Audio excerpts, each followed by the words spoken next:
Happy Valentine's Day. We're like three peas in a pod, and we welcome to the special holiday edition of the morning meeting, dispensing with our normal format. Sean, Dan, and I will be telling each other in front of all of you what we mean to each other and showing clips from the past season, highlighting moments of great joy and affection, not only between us, but between us and you, the two-way community. Nah, just kidding.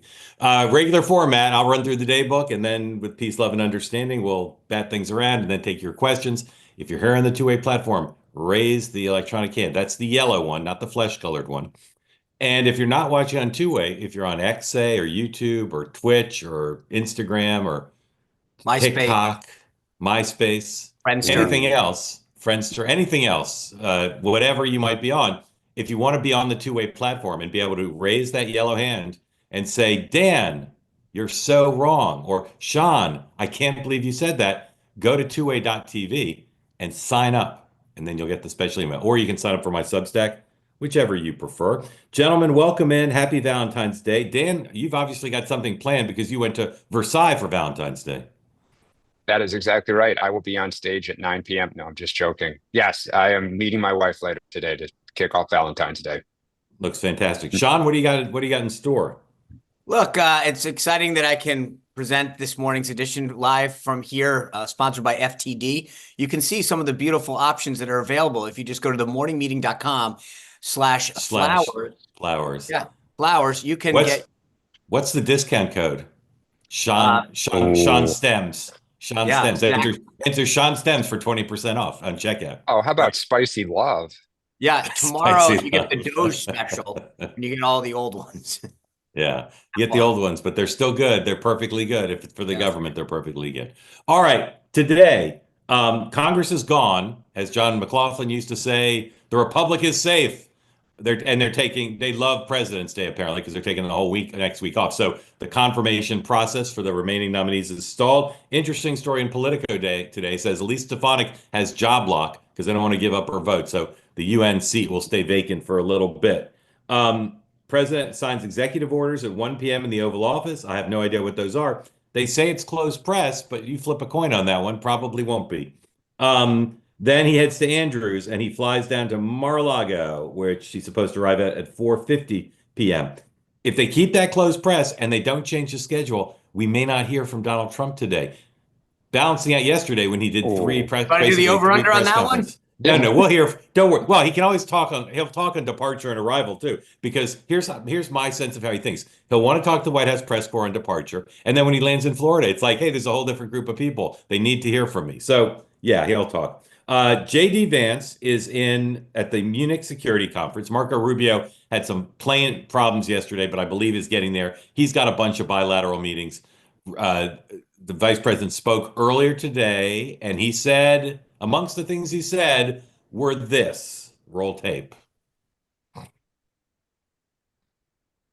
We gather at this conference, of course, to discuss security. And normally, we mean threats to our external security. I see many great military leaders gathered here today. But while the Trump administration is very concerned with European security and believes that we can come to a reasonable settlement between Russia and Ukraine, and we also believe that it's important in the coming years for Europe to step up in a big way to provide for its own defense, the threat that I worry the most about vis-a-vis Europe is not Russia, it's not China, it's not any other external actor.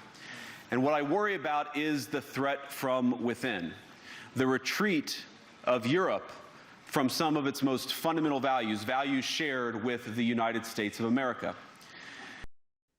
What he said there echoes his interview he did with the Wall Street Journal, I believe, yesterday, published today, in which he said some pretty provocative things about Europe politically, and he also put on the table in some way the use of potentially use of U.S. troops to keep the peace after an agreement between Russia and Ukraine. We'll talk about all that in just a moment.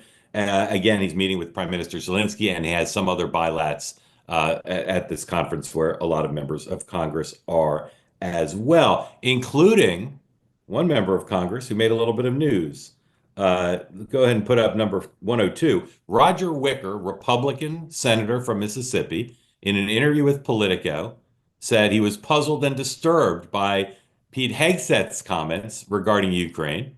He said, quote, "I don't know who wrote the speech. It is the kind of thing Tucker Carlson couldn't have written, and Carlson is a fool." We'll be interested to see what Sean in particular has to say about that in just a moment. Super Bowl parade in Philadelphia today, and preparations continue for Sunday's big Saturday Night Live 3-hour 50th anniversary extravaganza. I All will, right, guys. Yeah. when I get there, I will give you guys a heads up about some of the cameos that might happen that night. Yeah. So last night I was at the Comedy Cellar having dinner above the Comedy Cellar at the restaurant, the Olive Tree, where I did Two-Way Tonight from. By the way, those of you who didn't like the audio, sorry about that. It was meant to be ambiance. Anyway, a bunch of people who are participating in the Saturday Night Live special showed up to practice their gigs, including Steve Martin, Martin Short, and John Mulaney, who just walked on stage, and it was incredible. Anyway, So you could have seen Paul McCartney yesterday or the other day, and these guys. Well, I didn't you're see Paul walking around McCartney, but downtown. I saw those guys. It was quite something. Anyway, all right. If you want to get in the conversation, please raise your hand. I'm happy to tell you what Steve Martin looks like up close, if that's part on your mind. Ukraine. We've seen now President Trump, Vice President Vance, Secretary of Defense Hegseth, and Marco Rubio all talk about Ukraine, and they've said contradictory things about NATO, about U.S. troops, and clearly there's movement going on. And Donald Trump, of course, talked about meeting with Putin, and he's talked to both of the leaders. Dan, are we verging towards not a deal on the first day, but a quick deal, or is this gonna go off track somehow? I think we are going towards a deal, but I think what's amazing is and I read basically Marco Rubio and JD Vance as close to a like do-over and we made a mistake, or Pete Hegseth made a mistake as you get, because they both basically tried to walk back and say, no, we're not going to take off the table troops. We're not going to take off the table helping to enforce the peace. And for a guy who, likes to say he's master deal maker, art of the deal, what Hegseth said basically gave away almost half the bargaining chips. I mean, it was stunning to a lot of people. It was frankly almost incompetent if you're going to try to be the middleman here. So I think we are getting closer. I think Ukraine wants a deal, Russia wants a deal, Trump wants a deal. So when everyone wants it, you usually get it. Sean, is the contradictory statements in the walkbacks, are those screw ups, or are those some method to the madness of trying to sort of put everything on the buffet and let people choose which items they want? I think it's a lack of coordination, if I had to guess, that the president saw some of those comments. I mean, I agree with Dan. President Trump doesn't like to often communicate options. He likes to keep things on the table and say, that I want to be able to negotiate those things. What Pete said for the most, I mean, look, to be honest with you, we all know the dirty secret. Ukraine's not getting into Ukraine. There's going to have to be some kind of cut deal with the land. We get that, but you're not supposed to say it out loud. And and so I think that's the point here. But what it seemed to me, only because JD contradicted him shortly afterwards on the troop stuff, that this was not as coordinated. This is early growing pains. Yeah. Well, to call the Wall Street Journal and basically for JD Vance to give an interview to the Journal overnight on top of Senator Wicker's comments. I mean, to me, Trump will never say, we made a mistake or Hegseth made a mistake, but that to me was as close as we need to clean this up fast. Yeah. That was literally I mean, you can see Trump being like, why did he say that? And then JD being like, I got it. I generally Mark, you said yesterday, the lack of criticism or dissent. I mean, I want to just be clear. Wicker's comments are stunning. To say that a Department of Defense secretary that basically said he screwed up and this is. I agree with you. I agree with you, but I bet he thought he was off the record. That's my spidey sense on that one. Yeah, I agree with you, Mark, because here's the deal. Number one, to regardless of what you think, the idea that you would go after the sitting SecDef as the chair of the Armed Services Committee is not something that you would do lightly. And two, I got to be honest with you, dragging Tucker Carlson into a debate that he wasn't part of, not smart. Smart. So I'll just tell you, if you're at one of these conferences, and I've never had the pleasure of going to the Munich conference, but I've been at comparable events. If you're at those things And even if you're a media savvy senator, and no disrespect meant to the gentleman from Mississippi, but I wouldn't put him at the top tier of the most media savvy senators, you think you can say stuff to reporters like in the bar or in line for coffee, and it's like just chit chat. And then the reporter says, no, there's no such thing as chit chat. I bet that's what happened. I'm just speculating. On the other thing, I generally, in almost any circumstance, if there's something that seems messed up in the government, I generally go with it was a screw up. It's not some master plan.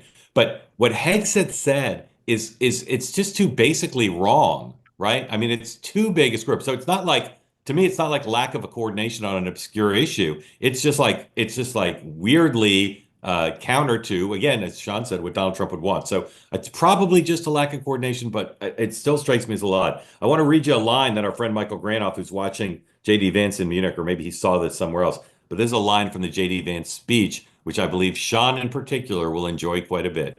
All right. This is, if you want a time capsule, a J.D. Vance quote to say, what is his mindset towards woke, the world, America? This is just a classic. If Americans can survive a decade of Greta Thunberg scolding, you, meaning Europe, can survive a few months of Elon Musk. Awesome That's a good quote. one. Awesome quote. That's a good one. All right. Next topic is By the way, can I just make one like random point of like back at the end of the Bush administration, we're going over to do, I think it was I can't remember what the construct was at the time, either G8 or G7 or G20. And one of the national security guys, his name was Dan Price, said at the end of the Bush administration, we're going to go back and there's always a communique at the end where everyone agrees to a bunch of fluffy stuff.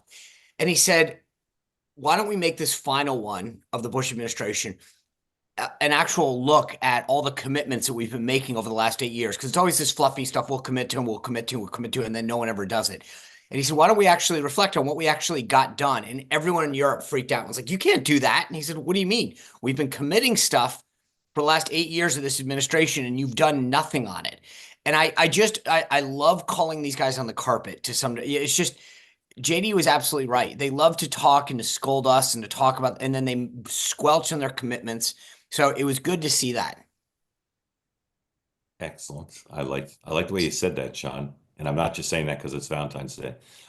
So Mayor Adams and the Justice Department. This is a big story. Some of you say, Mark, you're constantly attacking Trump. And some of you say, Mark, you're not hard enough on Trump. I'm like Chief Justice Roberts. I'm about balls and strikes. Sometimes I compare it to the Biden behavior. Sometimes I just analyze it on its own merits or in the context of the broad sweep of American history. What's happening with the dropping of the charges against Mayor Adams is a huge issue. It's not overreaction to be covering this and to asking hard questions, and it's unprecedented. And people say, oh, there's politics and prosecutorial discretion all the time. There is, but not quite like this. So the New York Times in particular put up the graphic, please. The New York Times, and I'm sorry, I'm not calling for them by number, but I'm having number issues.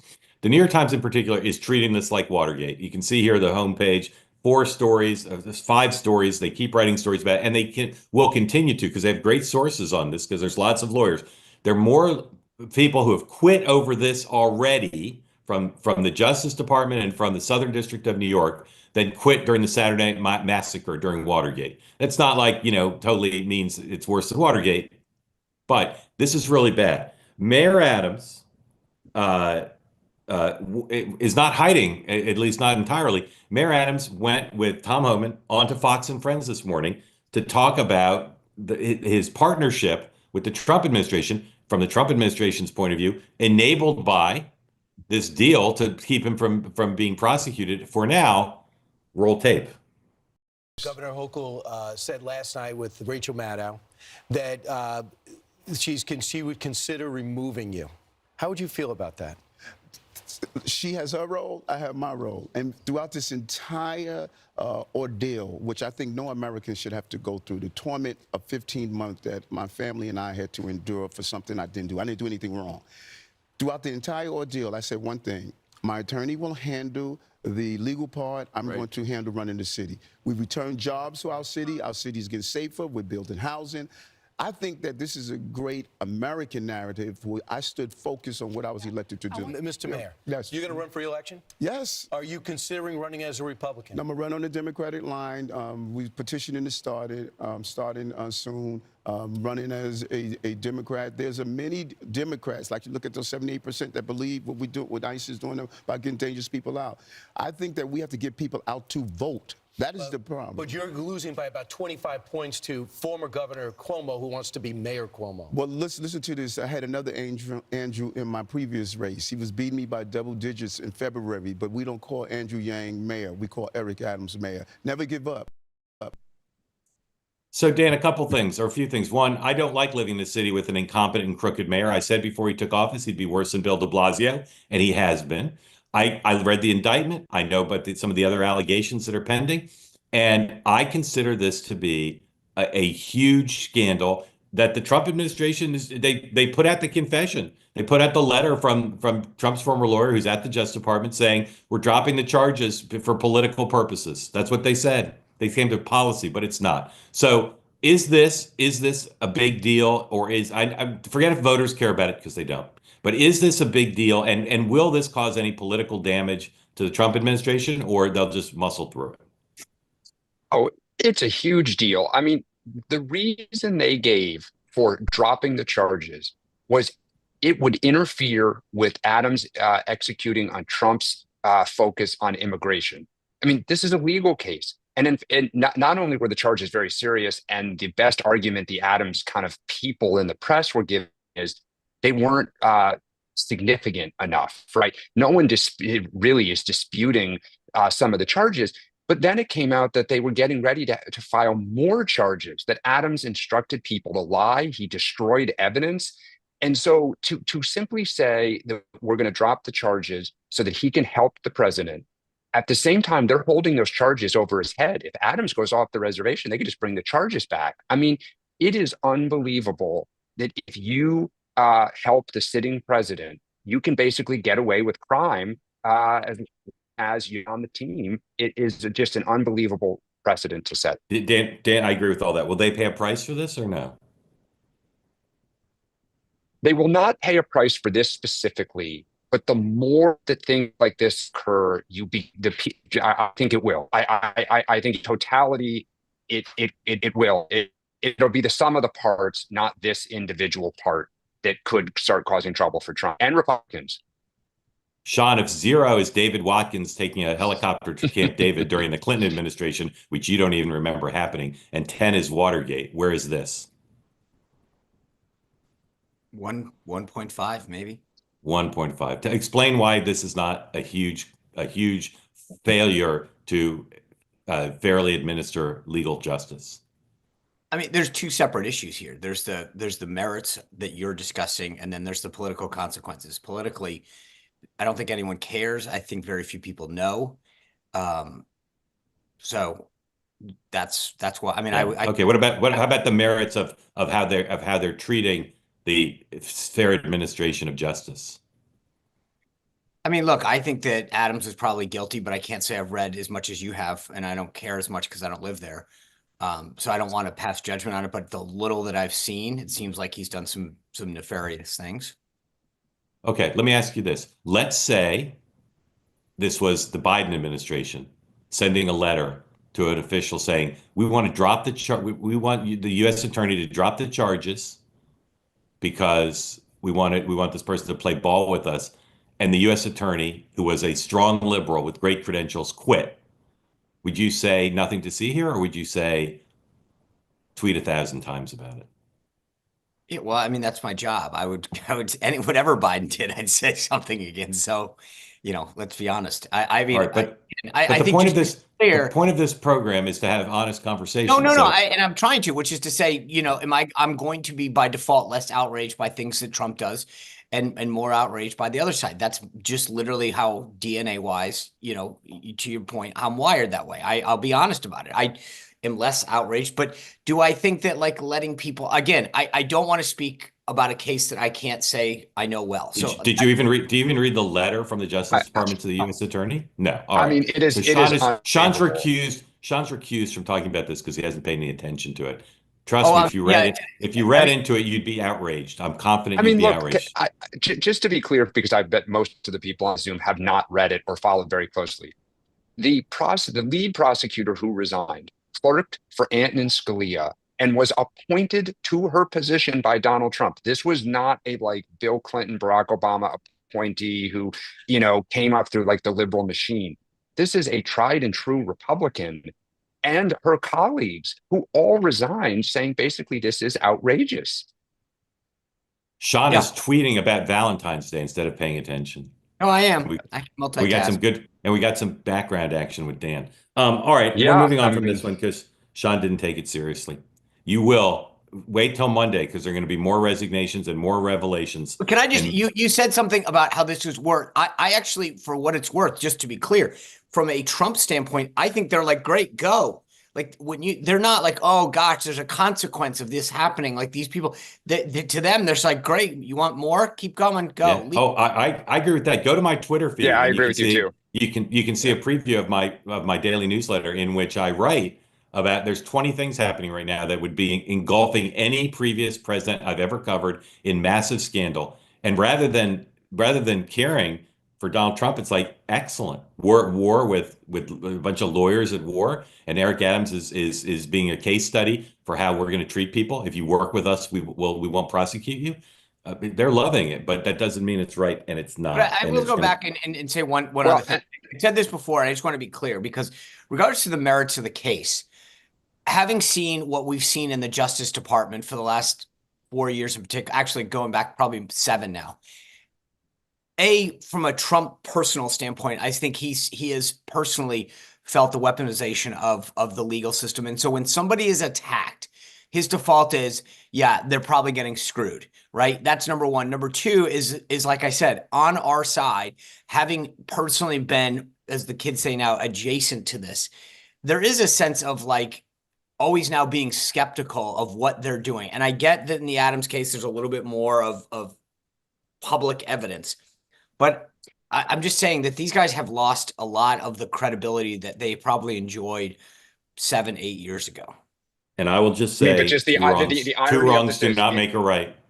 Well, and you're saying that the Justice Department is political. It was a Democratic administration that brought these charges against the head of the largest Adams- Democratic city. But Adams is claiming that he did it because I because they weren't playing ball. I will also say that there's so many rich things about my mayor. One of them is he was Mr. Sanctuary City at the beginning of this whole thing. He was meeting busloads of illegal immigrants and from Texas and giving them hugs and kisses and comic books. So this guy, whatever. All right, Sean, House passed a budget resolution, and I know it didn't get a ton of coverage because it's process, and I know it didn't get a ton of coverage because there's a lot of other news. But and the stories today are, well, they did that, but there's lots of trouble ahead. This seems to me to be a massive achievement because they got everybody on record. Even though there's something you don't like in this, maybe a lot you don't like, you got to vote for it, and that's the only way they're going to pass it. So am I wrong? This shouldn't be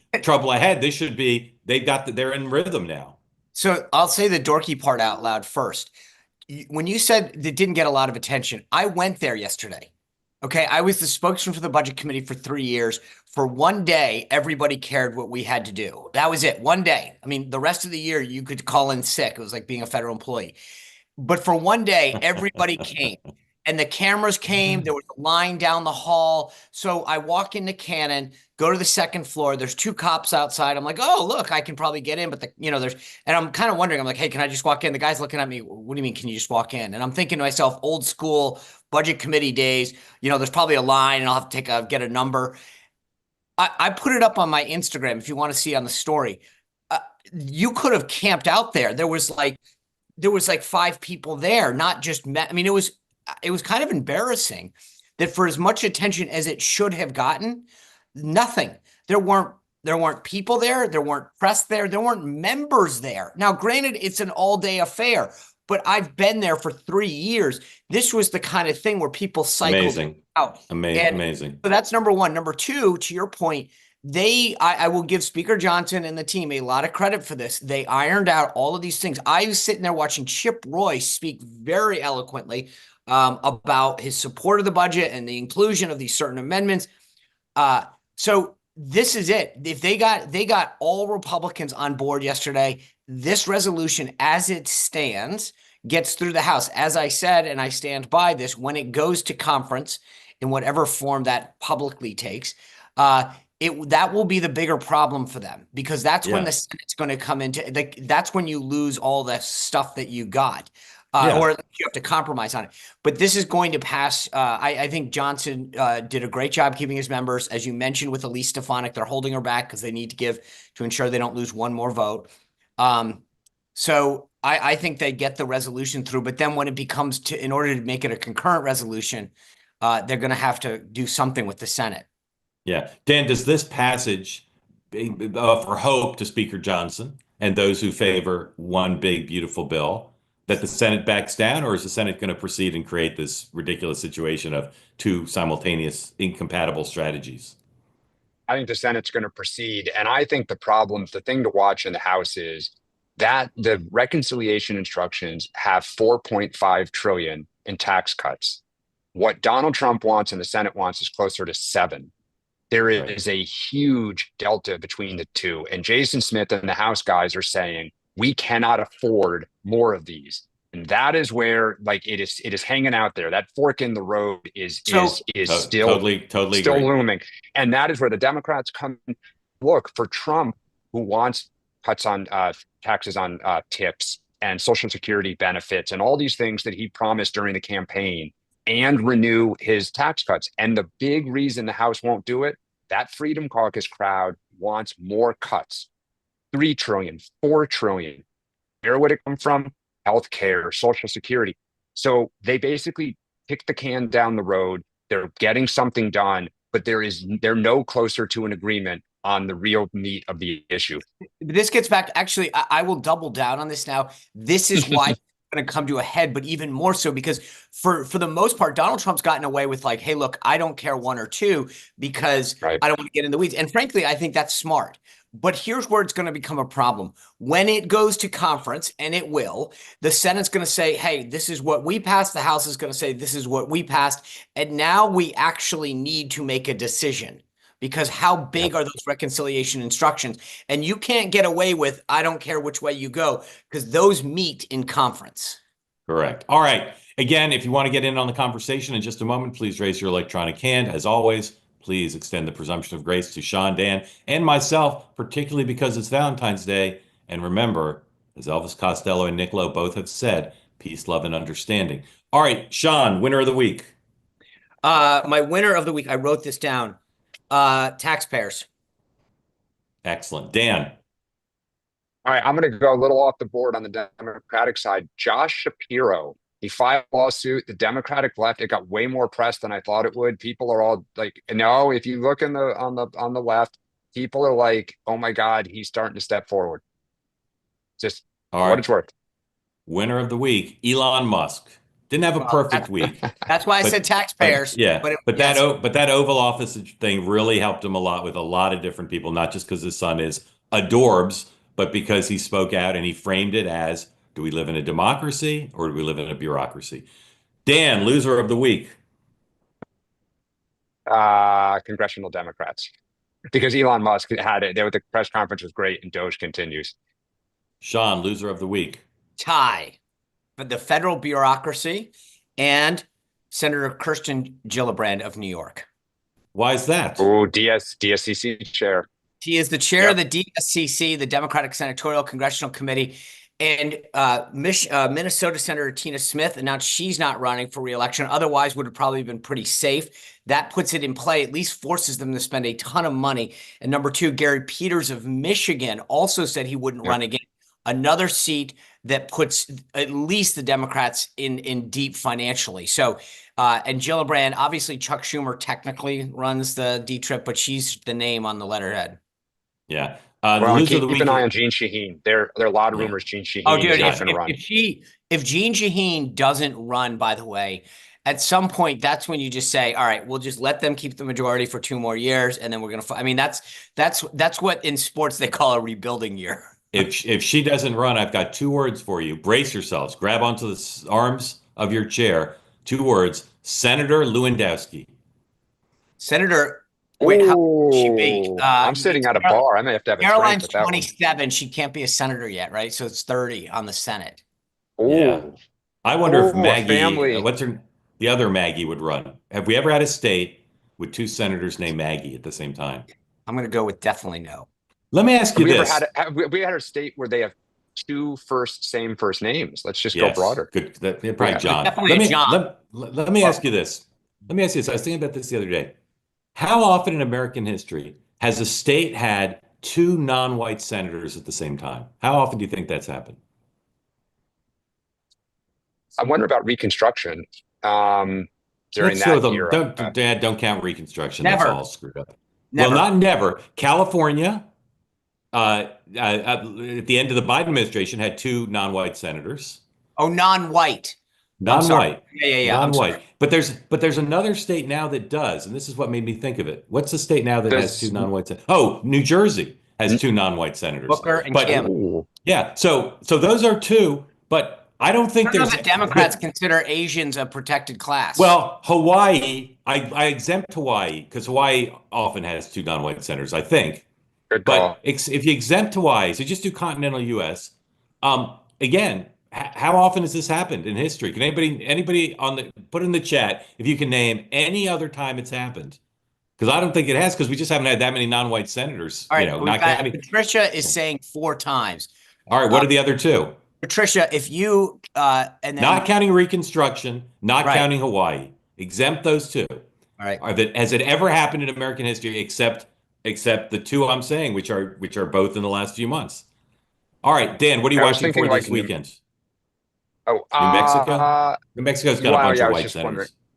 Yeah. Yeah, for now. I'm just continuing to watch what does Donald Trump do. I mean, there's so many things. I feel like there's never a day off. There's always some new twist. So I'm just watching Mar-a-Lago. How does that sound? Okay. Sean, what are you watching? I was going with Dan, but now I'm just going. I'm going to be in Idaho giving a speech Saturday night, so I'm watching the weather. Yes, you could be stuck in I was Idaho. going with Dan's. I was going with Mar-a-Lago. You're private Idaho. I'm back to SNL, 3 hours Sunday night. Block it. It's going to be incredible. Steve Martin's practiced his monologue last night. It's phenomenal. It's great. So I recommend that to you. He's doing doing the main monologue, which is appropriate and quite an honor. And the other stuff's really good too, but it's being workshopped. Maybe they'll practice again. I might have to go back down tonight in case they show up again. That's awesome. But the Steve Martin monologue was excellent. All right. How did Mark, when people like that, if you walked in expecting to see like the Dan and Sean show and Steve Martin goes, well, how did the audience perceive that? I have to tell you, and the people I was with, we ran down from the restaurant down to the club when we got word that we saw them walk in, like they just walked into the restaurant, and it was clear we figured out what they were doing. So we ran down. It's a younger crowd. They're not like old like me. So for them, Steve Martin, whatever. And again, the people I was with disagreed with me. I thought it was tepid. I thought they applauded, but I would have done it. I'd standing ovation. Like Steve Martin walks in unexpectedly. They reacted. They were into it, but not like me. I wanted people to faint, and there was no fainting. Did you ask but to sign your chest or something? Do you have a Sharpie? No, I didn't do anything. I did take a picture of them when they were posing for somebody else's picture. But yeah, like if Chappelle had been there, they were super psyched to see Chris Rock. I love Borghese. Borghese's amazing. He can do no wrong in my eyes. By the way, I got turned on to him 6-8 months ago when his Netflix. He's incredible. That guy is the funniest guy I've ever heard. He is incredible. He does Susan, no wrong. Susan, who is your favorite comedian, Susan? Mine? Yeah. Oh, I don't know. Do you have one? I do love comedy, but I wouldn't say I have a favorite. I don't know. Yeah. Who played Garth in Wayne's World? Dana Carvey. Dana Carvey. Yeah. All right. Welcome in, Garth. Thanks. Thank you for joining. He played George I W. a lot of those jokes. Welcome in. Thank you for joining. Let us know where you are, who people don't know, and tell us what's on your mind. Yep, I'm in upstate New York, and I'm so happy for this platform. You guys make my day. Thank you. Thank That's you. very nice. I know I pronounced the guy's name wrong, by the way. Thank you for pointing it out. Susan, floor is yours. Thanks. I just have a quick question. With all the executive orders that are coming out of the White House, I just want your opinion. I don't understand really how they work beyond once they're signed. How long are they going to be in effect? Do they just stay in effect while Trump is in office? Do they get reversed if someone else comes in after him? Do they ever get signed into law by the lawmakers? How does that work? Because of course, there's a lot happening in the executive. Great question. Dan, Schoolhouse Rock this one. Well, Sean, do you want to? I saw you were putting fingers up and So stuff. Do you want to? an executive order stands until it's undone. It is not a law. Right. It's it's telling the executive branch, do X, do Y. It's like a company policy. So you get a new boss and they say, from now on, we have casual Friday. The next time a boss comes in, they can say casual Friday's gone. It's not, it's as long until somebody else says it's not. There's no force of law. It's directing an agency or some other aspect of the executive branch to do something or not to do something. But what normally happens, Biden comes in, he undoes everything that Trump does. Trump then undoes Biden's. So half of your executive orders are undoing the last person's and then doing new things as well. But they have no force of law. Mm-hmm. Yeah, and that's the key is that, if you really want to effectuate change, you need to put it into legislation. You really need to codify it. And that's why you keep getting these, they're traditionally until now, there was like 15 or 20 executive orders that when the other party got in control, they automatically undid the previous. Like the Mexico policy would be one of the most common that people know about in terms of supporting abortion overseas with federal money. Every Republican would eliminate it, and every Democrat would reauthorize it. So we'll just have to see, because he is a flurry of action. And I think for Democrats, this is one of the things where these executive orders are somewhat window dressing.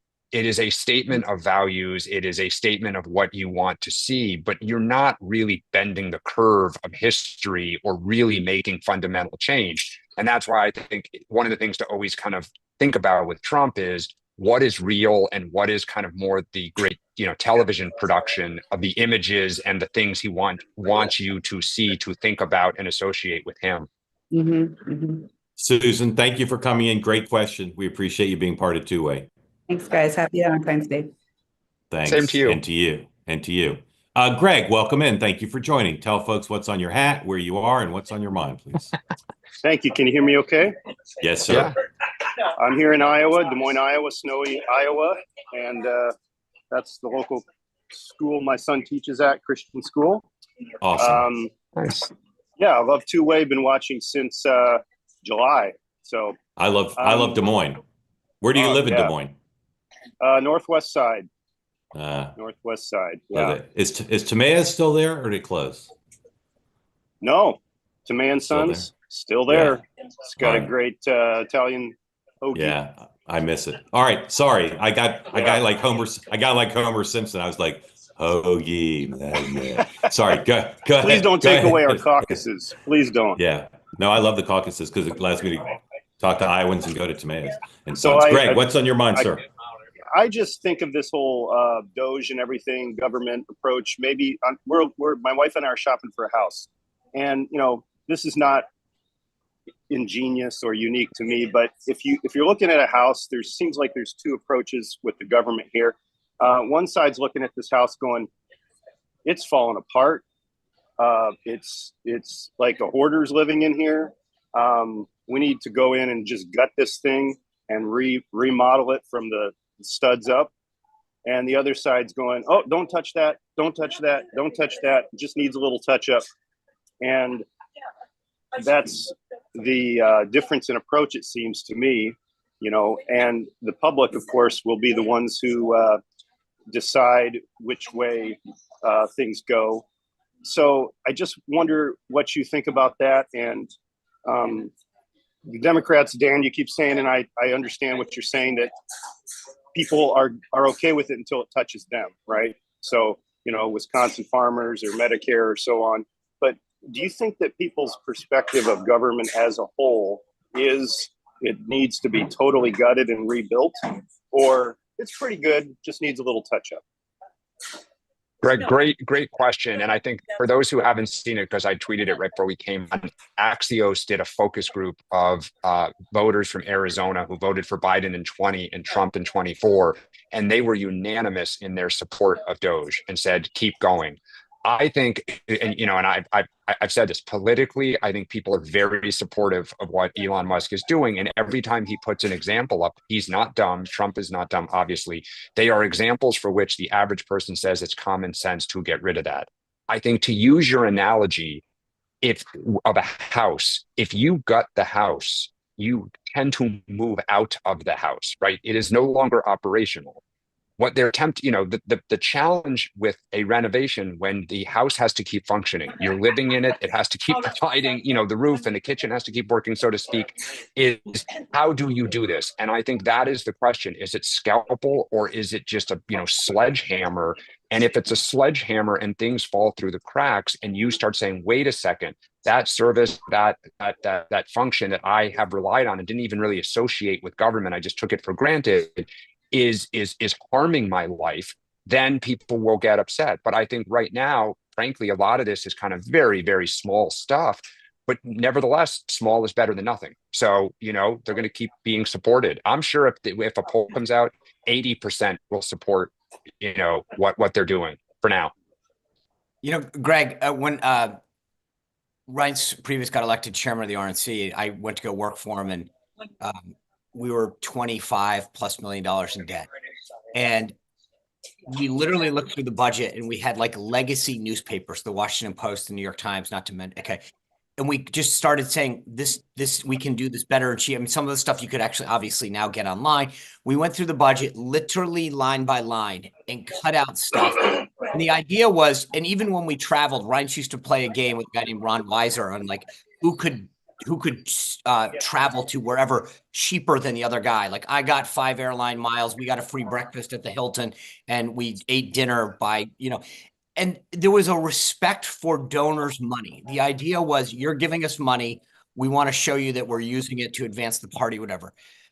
And I think obviously that's the political version of this, but I look at it the same way, to your point about the government. Taxes, I get it. I love this country. I'm willing to pay for it and all of the things that we enjoy. I've been blessed, so I want to help. Like, there's certain aspects of living in a country like this that we have to pay for, and that's part of it. But I don't want to be disrespected. I don't want that money thrown away, and I don't care if it's $20 or $20 million. And so the effort that the Doge team is leading, to me, is such a breath of fresh air.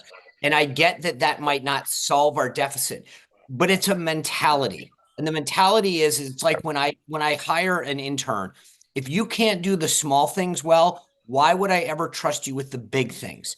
And so making the copies, getting them on time, putting them in the right place, making sure there aren't smudges, shows that a level of detail and professionalism. And these guys going through the budget and the government in that same way, kind of to your description, shows that they care. And I think for a lot of people, maybe this won't, it's not going to solve that or the deficit, but it's a good start and a good mentality and a breath of fresh air that we welcome, I think. And to me, the best part about this, it's not partisan. Being smart, being pragmatic, common sense isn't a Republican or Democratic thing. It just shows common sense. Great. Thank you for joining. Great question. Thank you. Every company, and I was going to say, to Sean's point, every family has had to do this at some point, because everyone experiences good times and not good times. And every company or nonprofit has to do this. Go through your budget and make some tough choices. And I think a lot of people think the federal government has never really had to do that in years. Deborah, welcome in. Thank you for joining. I want to know, I want you to tell folks where you are. And the scarf is right out of Sergeant Pepper. I love it. So thank you for bringing I'm in New bringing York that to us. City. I'm not going to sing like you wanted me to do last time. I'm coming to share mostly a sentiment, also maybe a question for Sean. I was listening to some international news this morning and also watching on X with what's happening in terms of Trump moving to more of a transactional way of dealing with former allies, and watching the Europeans really get freaked out about it. I'm also afraid people in the comments are going to say I'm being a neocon. I don't think I am. I saw some polls last night that were asking European countries, would you turn more to China now? Now, I'd say less than half of them said they would, but I'm curious. I guess I'm watching the shift to a multipolar world. I notice I'm still a little hung up on a unipolar one. However, I do see why we would want European countries to be handling more of their own defense, actually make them be self-sufficient. So I'm definitely behind that. I also see us being the policemen of everything all the time, both in terms of military and enforcing values on everybody, doesn't really work. But I am nervous about kind of ceding to like Russia and China, like what if they just want to grab this or that? And I just wonder, Sean, even with you, like I feel nervous in a world where we don't have a little more, I don't know, a little more dominance. And so I'm struggling with this because I don't know. Do you feel comfortable with a multipolar world? Yeah. Deborah, thank you. I'll say what I often say. You speak for tens Great of question. millions. Sean. Can I just ask, just real quick, Deborah, how do you define multipolar world? Well, if it's as opposed to maybe the U.S. just sort of being the dominating figure over everything, having, you know, say China, like let China kind of do maybe what they want to do, let Russia, we're not really doing anything to undermine them particularly, except maybe economic. I see we're willing to undermine people economically, but now there's a little more like, if they do this, maybe we're going to be okay with it, to be seen. Yeah. It's a good question. I think one, let's face reality. It's a two-power world. It's the United States and China. Russia has nukes, North Korea has nukes, but they're not economic powerhouses that we fear or worry about. So militarily, even, I would argue that it's just us and China. The answer I would give you, though, is that I think, and this is what President Trump articulates, is that for too long we've been taken advantage of. The Article 5 agreement with NATO in particular, not necessarily Europe writ large, but NATO, which it was that, hey, we'll make a deal with you. If you guys put 2% towards your national defense, we'll all join arms and attack against one. And then they said, okay, well, that's cool. The US will always have our back. So like, instead of us spending our money on our national defense, we'll spend that on other priorities for our own country, our own people. We got taken advantage of for years and decades. And our own, I mean, as I was saying about to Mark a while ago, after the end of the Bush administration, when we looked back, they love to talk tough. They love to tell us what we should do with our money. We're $36 trillion in debt because we look out for everybody else. We're like that kid who keeps coming home to the parents and saying, I just need another loan. And the parents take out a mortgage and then the kid goes and squanders it. Europe has taken advantage of us. They've got money. They can do stuff. And we're only asking them, frankly, to keep up with obligations that they made to all of us collectively. Same thing with Canada, frankly. So I think there's a big difference. We're not turning a blind eye on people who can't pay their bills. They're choosing not to and spending it on themselves while we go into debt and mortgage that debt on our grandchildren's grandchildren, because that's how bad it is now. And we have real existential threats, as I said, with respect to China, because they're not kidding around.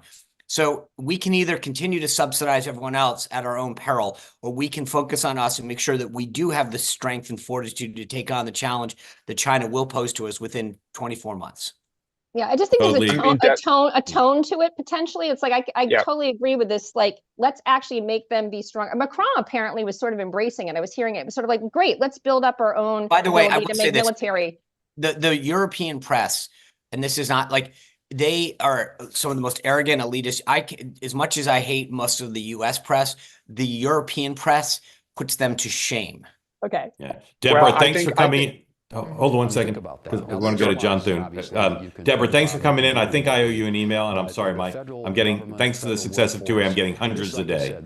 So stand by, and thank you for joining. I think we should go to Chevy Chase. Let's listen to John Thune a little. And do it right. And obviously they're going to identify some things that, you know, perhaps can't be changed or fixed, but there's a ton of stuff out there, I think, it's super that can be done better. Yeah, well, and think about it. I mean, the inefficiency in our federal government that's baked in and built in literally over decades. Well, I'm sure you probably ran on the issue when you first ran for. I did, yeah, exactly. Yeah. Everybody does. So the other thing is that President Trump is going to get his cabinet. Right. And one of the reasons he's going to All right, we can dump out of this. We're able to shepherd that through. Dan, do you want to comment on Deborah or John Thune or anything before we move on? Yeah, just quickly with Deborah, because I agree with Sean. Politically, I think the country is completely where Sean is, or the majority of the country. The thing that I always keep coming back to with this is the Godfather adage, right? In the opening scene of The Godfather, he puts his arm around the guy and he says, look, someday I may call on you to do a favor. That day may never come, but when it does, you're going to do, a service for the Don, right? The reason that we do things for people is there will come days when we need help, where we need favors, either economically, militarily. After 9/11, the number of countries that joined us in Afghanistan, who lost soldiers on the battlefield, to everyone's benefit, but really primarily on our behalf. The more that you govern or you operate or negotiate with threats, and like we are the alpha and you are like the weakling, someday it's going to bite us in the butt. Yeah. All right. There's a bunch of people I want to get to, so I'm going to ask everybody, people we bring in, and Sean and Dan and me, everybody be kind of brief because I want to get a bunch of people in. We already talked to Iowa. Let's talk to our New Hampshire correspondent. It's like a presidential year. Michael Graham covers politics in New Hampshire, and he's going to tell us what the state of Jeanne Shaheen's reelect, and if she doesn't run, who wins. Michael. That's a great shirt, Michael. Thank you. Thank you very I much. like that. First, I spent my misspent youth as a stand-up comic out on the tour, and I was a little MC, just started working. I'm at the Punchline in Atlanta, and who walks in? Robin Williams, one of my comedy heroes. It was just an amazing experience. So what's fascinating is there's a ton of stories in the cycle, Halperin, about the Senate trying to figure out who's going to run in 2026, and Shaheen is in all of them. Mostly with unflattering photos. Because she's raised no money. Yeah, exactly. She's right. Not only that, but our news outlet went back and looked. The previous two cycles, by this point in the cycle, she had announced that she was running again. She has pointedly not announced. In fact, there are 5 swing districts, Senate seats. People kind of agree there are 5 swings. She's the only one of the 5 who hasn't announced. And she's of an age. She's of an age, and her grandkids are of an age where you can easily imagine her saying, "I don't want to do this for 6 more years." But did you see the Notice? I think that's the name of the outlet piece this morning, where they recapped the concerns that Schumer has. And they asked her about, are you going to run? And is your age an issue? Should you be the person representing? And she says, who else? Name 3 other people who could do it. Which is, by the way, it's the kind of answer you get from 78-year-old ladies. It's not the kind of answer you get from people who are thinking about the politics. In fact, they had to send a follow-up note of, I want to serve the people. So she's getting cranky. I will say this, Michael. It's amazing that level of arrogance pervades so many people at that level where they're like, no one could replace me. Exactly. Right. All right, Michael, thank you. Unless you got something else you want to say. Well, no, about Shapiro, we own a property down in the Philly suburbs, and talked to one of the Senate leaders on the Republican side in the state Senate. And she had fascinating conversations about what it's like to work with Josh Shapiro. And she's very dubious about how he's going to play at the national level. He does not play well with others. She also pointed out he more than doubled the staff when he took office, quote, half of which are used to post pictures of him on Facebook and Twitter. So I thought that was well, then he'll fit right in with Donald Trump, who posts everything on Facebook and Twitter all the time. Thank you, Michael, and to Truth Social. Thank you, Michael. Always great to hear from you. All right. What better Valentine's gift to give the entire two-way community than to reunite 2 of our longest serving community members, 2 of our fan favorites, Chris Simmons and Courtney Martin. Welcome to you both. You 2 have been on together previously, I believe, right? Yes. Good morning. Yeah. Why don't you 2 just talk for 3 minutes amongst yourselves and we'll listen. Well, Chris, I have thought so much about you because there was a time period I wasn't on, and when I've been back on, I haven't seen you, so I've been wondering how you were. Yeah, on as much, but I'm on from time to time. Sometimes a little quieter. Yeah. How are you doing? How are you, Chris? I'm doing great. But here's what I want to talk about, and we can talk about it perhaps. You and Courtney chat. Well, listen. Okay. I think that people are overstating the general support for Doge. I do think the vast majority of people are okay with somebody going in and rooting out inefficiency.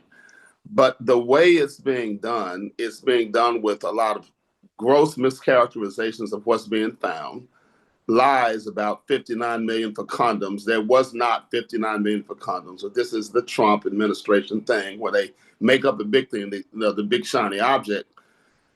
It's politically focused too, because they're finding stuff that goes to root out what is considered woke. But I want to know when they're going to go find the subsidies for the Republican farmers in the Midwest and all the stuff that's going to non-woke companies that are benefiting from the graft in DOD. So I think there's a political edge to it. There's mischaracterizations. There's overstatement about how much money is really being found. And it's not getting anywhere near close to finding that $2 trillion. But it's nice, shiny objects for his base. And that's the game that's being played. So yes, I agree. And I also think that Obama actually should have done this when he first got elected. When folk thought he was going to go drain the swamp, then he went in there and acted like an entitled elite instead of acting like a true change agent, which he claimed he would be. And rural folk got tired of waiting for the Harvard guy to do something they thought they needed to be done for themselves. And when he didn't do it, they said, well, hell, maybe Trump will do it for me. So amen. Amen. So a lot of this is Jim's fault. But Doge is not what most people really want the way it's being handled. Ms. Martin, do you agree with that? Oh, The spirit of Valentine's Day? I totally disagree, but I literally had the same conversation with my 83-year-old father and stepmother yesterday. I went to lunch, and it has been stressful in our family, my extended family, because they have all been so upset about the election. And so I just thought, I'd take my dad to lunch and just, he worked for Social Security Administration. And I'm like, Dad, is there one thing? Is Courtney cutting off for everybody or just for me? Just for you, I think. Oh, I just said, Dad, is there, can you hear me? Yes, ma'am. Go ahead. I said, Dad, is there just one thing that you think's positive that Trump or Vance has done? No. Just he will not budge. He can't stand Elon Musk. He thinks he's in it just to make more billions for himself. And it's like hitting my head up against a brick wall. I'm not going to get to him. But yeah, well, maybe Chris can talk to him. Oh, I would love for him to. But may I real quickly say, I just wanted to give a couple of winners and losers of the week, okay? Yes, ma'am. I think the winners of the week are the MAGA moms, American children. Good call. We should have said that. American children. Yes, good call. RFK Jr. and Trump. And the losers are the singing Democrats. Which side are you on? Yo, that was so good. So good. Courtney, you put us all to shame. Your answers are way better than ours. So thank you for something preempting. And then all right. Chris, you want to join in singing? Do you know that song? No. Okay. Chris doesn't want to sing that one. Another loser. It's McConnell, two more. Caroline Kennedy and her son, John Schlossberg. Yeah. No, Courtney, this is why the algorithm and the AI analysis of the two-way chat since our inception, the most commonly written expression of thought is Courtney should have her own show on two-way. Oh my gosh, I want to do that's number one. I want to do the people correspondence, the behind the scenes. Yeah. All right. By the way, did you guys coordinate that Chris is in blue and Courtney's in red? That was perfect. No, but it works out for the screen the screen grab. I have missed Chris. Happy Valentine's Day, y'all. All right, thank you both. We got to go because we got to end a little bit early because one of us has something to do. I won't say who, Sean. So real quick, next week, some special programming to tell you about. On Monday, Sean and Dan will be hosting the show, just the two of them, at 9 a.m. Eastern Time, normal time. At 10 a.m. Eastern Time, I will be guest hosting for Michael Smerconish, and amongst my guests in the 10 a.m. hour will be Sean and Dan. So watch the morning meeting with Sean and Dan at 9 a.m. and then flip over to Sirius XM, where the three of us will basically do this on a different platform. Then on Wednesday, the debut of Meghan McCain's show, 5 p.m. Eastern Time, you'll be able to watch that the normal way. You'll get all the normal notifications, so you know how to watch Meghan's show. And then that night at 6 o'clock after Meghan's show, a special live focus group with young people 18 to 30 talking about what they think of Elon Musk. And we've done pre-interviews with them. It's fascinating. So join for that. And by the way, tonight at 6 p.m. Eastern Time, I will close out your week with a classic edition of Two Way Tonight. Gentlemen, happy Valentine's Day. 6 o'clock tonight. Thank Victor you, guys. That does not disappoint. Yeah, and big on Valentine's Day too. Yeah, nothing says I love you. Thank you everybody for watching. As always, particularly grateful to those who raised their hand to ask questions. Enjoy your day. The surprise Trump press conference or press conferences will be summarized at 6 p.m. And again, see you Monday morning. Sean and Dan solo duo, and then We got a little special surprise coming your way. all right. I won't know because I'm doing a I'll duet. be hosting some Merconish at night. Thanks everybody. Have a great day.